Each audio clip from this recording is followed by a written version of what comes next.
With the Z-Modeler brush selected, hover over a poly and press spacebar to open up the Z-Modeler poly menu. Locate the Inset action. With the Inset action selected, you'll see a series of targets and then some modifiers down at the bottom. The Inset action will allow you to come through and inset a poly on an existing face or surface. So if I hover over this poly here and simply click and drag, you'll notice that I get an insetted face in that actual poly there. This action also has a few modifiers that are really interesting. So if I hit spacebar again to open up my Z-Modeler poly menu, let's come down here to the modifier and select border only. With border only, when you actually click and drag, you'll notice that the inner poly that is generated is now removed, and you just are left with the outer border. This works really well when using targets like Flat Island.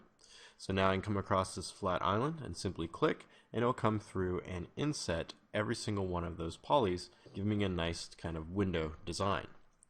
Another option this has is to only do the center as well. So instead of just the border, it will also only do the center. So coming across and clicking, and now you can see I get only the center polygon created when I actually apply the action.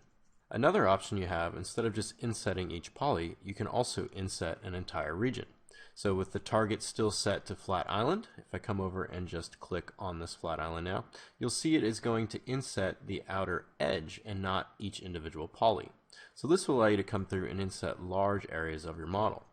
And you can also use this inset option with border and center as well. So if I didn't want the center and only want the border, just come across the poly and then click and drag, and you're going to see that flat island has now been inset, and I'm only receiving the border polygons.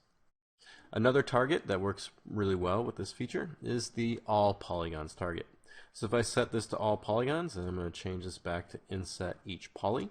Now if I come and click on my model here, it's going to actually inset all the polygons on my model, and this gives you a nice kind of cage kind of effect.